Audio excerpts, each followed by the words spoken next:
কি অবস্থা মনে? কালকে বাংলাদেশ তো ম্যাচ হারিয়ে গেছে অস্ট্রেলিয়ার লগে। ম্যাচ হারার পর বাবুরে, আমাদের তানজিদ শান্তি রহমান আবার বললে যে আমরা 60-70 রান করলে ম্যাচটা জিতাম। তো 60-70 রান কবে করবো? কবে ম্যাচ জিতুম আমরা? আমাদের কি একটা দিনও মন চায় না যে আমরা 200 রান করি? এই ব্যাটিং সিরিজে সাউথ আফ্রিকা যুক্তরাষ্ট্রের লগে 194 রানে টার্গেট দিয়েছে। ওয়েস্ট ইন্ডিজ প্লেয়াররা ইংল্যান্ডের 218 রানে না, কত রান, 218 রানে টার্গেট দিচ্ছে। এই ম্যাচ আমরা হারিয়ে যাই। এই যে সেম ম্যাচ, সেম গিরিজ, সেম বোলিং, সেম ব্যাটিং গিরিজ। শালা আমাদের বাঙালি কখনোই মনে হয় এরা মানুষ হবে না, এদের ব্যাটিং এদেরকে মানা না। আর আমাদের শান্তি আবার বলবে যে আমরা 167 রান করলে ম্যাচ জিতাম। কবে জিতবি? কবে ব্যাটিং ভালো করবি? ব্যাটিং ভালো করতে করতে তোর হলো ট্রল করতে করতে মানুষ বলে যে, শত বললো যে আমরা খেলা দেখবো না, খেলা দেখি দিন দেশে, কিন্তু আমরা বাংলাদেশের খেলা দেখি সবসময়। কিন্তু এমন পরিস্থিতিতে দাঁড়াই গেছে আমাদের, মানে আমরা খেলা চাইলেও দোষ। যে খেলা মানুষ সকাল 6টা বাজে, কেউ কাজে যায়, কেউ কাজে যায় না। যে একটা আমাদের বাংলাদেশ, আমাদের দেশের খেলা, আমরা ওয়েস্ট ইন্ডিজে আমাদের বাংলাদেশ আছে না, বাংলাদেশ খেলা দেখতে যায়। যে খেলা খেলে ফাড়ার ক্রিকেট খেলে, এতে মাইকে কান দিলে এতে 167 রান করলে আমরা ব্যাটিং দিতাম। আমরা ব্যাটিং লাইন পজিশন আমাদের খুব খারাপ। তো ওদের লাগে ব্যাটিং খেলা ভালো করে কেন? গুরু প্রতিদিন, গুরু কেন এই 2 ম্যাচ কেন জানে এতে 30-40 রান করে।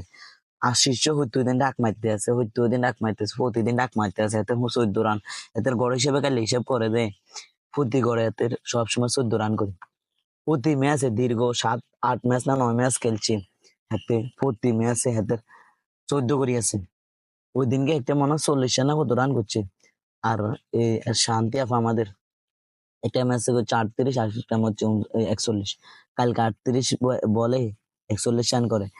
এটা আমাদের দলের অধিনায়ক এই জর্জ বাটলার ওয়ার্নার এগুলার মতন প্লেয়ার যদি ওপেনিং করে বা অধিনায়কগিরি পালন করে, হেতে 38 বলে নিব 60-70 রান। যদি তুই কালকে 160-70 রান নিতি, তুই সেট ব্যাটসম্যান সবসময় ব্যাট ঘুরায় যে আমার প্লেয়ার গুলো আউট হয়ে যাবে বা আমি ঠেকাতে থাকি। ও তুই 38 বলে 41 রান করে, আর তুই কালকে আমি মোটামুটি মোটামুটি এটা নিয়ে ভালো খেলা, এটা নিয়ে দলের জন্য একটা ভালো খেলা, এটা নিয়ে ক্যারিয়ার করা। এটারে তো পাপনদা এদেরকে ব্যাটিং শিখাও। এরা এই ব্যাটিং কোচ বাদ দাও নয়, এদের ব্যাটিং শিখো। আর বাংলাদেশ এদের আমি মানে বিসিবি রে বলি যে ভাই বিসিবি, তুই ক্রিকেট বাদ দিয়ে দে, আমাদের দ্বারা ক্রিকেট সম্ভব না। আমাদের সব সময় সম্ভব হয়েছে হাল চাষ, লেবু চাষ, ধান চাষ, ওই ক্ষেত কামার করতে হবে। এদেরকে ক্ষেত কামানোর দরকার, এদেরকে ক্রিকেট দরকার নেই। এরা ক্রিকেট পারবো না, কখনোই পারবো না। এদেরকে সব সময় দরকার হয়েছে হাল চাষ করা, লেবু চাষ করা, ধান চাষ করা, ইরি ক্ষেত চাষ করা। এদেরকে জীবনে ক্রিকেটে মানাবো না, আর মানাবো না। এরা জীবনেও 200 রান নিতে পারবো না, ম্যাচে জিতবো না। যে ব্যাটিং গিরিজে সবসময় 200 রান, 220 রান বা 180 রান, 90 রান, এই ব্যাটিং গিরিজে তোরা 140 রান করছ।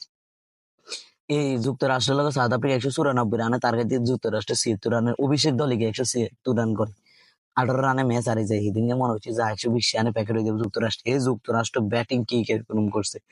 ওয়েস্ট ইন্ডিজের মতন প্লেয়ার 218 রান করছে